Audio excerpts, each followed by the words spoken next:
Hi all. So today is the second day of Palalam Beach. അങ്ങനെ morning തന്നെ ഞാൻ നല്ല ലേറ്റായിട്ടാണ് എണീറ്റത്. സോ നേരെ ഈ ബീച്ച് ഫ്രണ്ട് റെസ്റ്റോറൻറ്റ് വന്നിരുന്നു. ഒരു കോഫി ഓർഡർ ചെയ്യാമെന്ന് വെച്ചു. ഞാൻ ശരിക്കും ഒരു ചായ് പേഴ്സൺ അല്ല, കോഫി പേഴ്സൺ ആണ്. എപ്പോഴും കുടിക്കില്ല, പക്ഷെ സംടൈംസ് ആ ഒരു മൂഡൊക്കെ ഉണ്ടെങ്കിൽ കുടിക്കാൻ എനിക്കിഷ്ടമാണ്. അങ്ങനെ ആ ഒരു ബീച്ച് വ്യൂ ഒക്കെ കണ്ട് കോഫിയൊക്കെ കുടിച്ചൊന്ന് ബൂസ്റ്റപ്പായി. പിന്നെ ആ റിസോർട്ടിൽ കൂടെയൊക്കെ ഒന്ന് കറങ്ങി. അവിടെ ഊഞ്ഞാലൊക്കെ ഉണ്ടായിരുന്നു.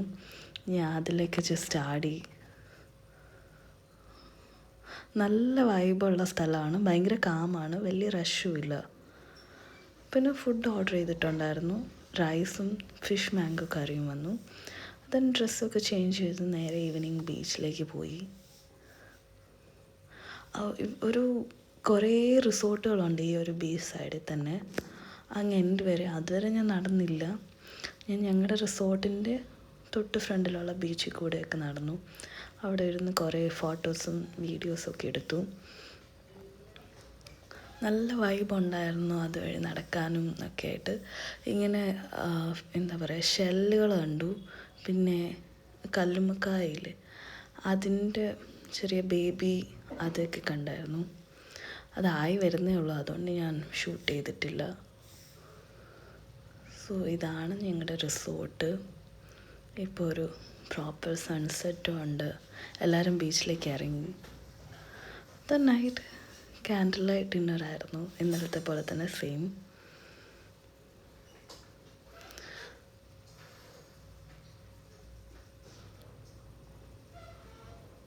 അവിടെ ഞങ്ങളുടെ റിസോർട്ടിലിരുന്ന് കുറച്ച് കഴിഞ്ഞപ്പോൾ ഫുഡൊക്കെ ഓർഡർ ചെയ്ത് ഞാൻ ജസ്റ്റ് മുന്നിലുള്ള എല്ലാ റിസോർട്ടുകളൊക്കെ കാണാൻ വേണ്ടിയിട്ട് നടന്നു.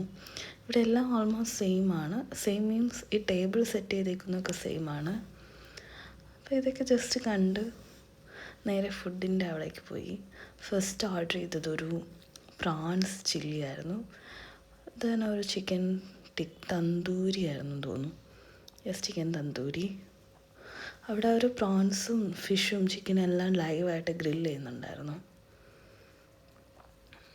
പിന്നെ ഒരു സ്ക്വിഡും ഓർഡർ ചെയ്തു. അതെനിക്ക് അത്ര ഇഷ്ടപ്പെട്ടില്ല, പക്ഷെ പ്രോൺസ് അടിപൊളിയായിരുന്നു. ലാസ്റ്റ് ഒരു മെയിൻ കോഴ്സായിട്ട് ഒരു ബട്ടർ റൊട്ടിയും പിന്നെ ചിക്കൻ ടിക്ക മസാലയാണ്. ഈ കോംബോ എനിക്ക് ഭയങ്കര ഫേവറേറ്റാണ്. പലയിടത്തും പല ടേസ്റ്റാണ്. പിന്നെ ഫൈനലി ഒരു ഗസ്റ്റ് അപ്പിയറൻസ് ഉണ്ട്, അതാണിത്.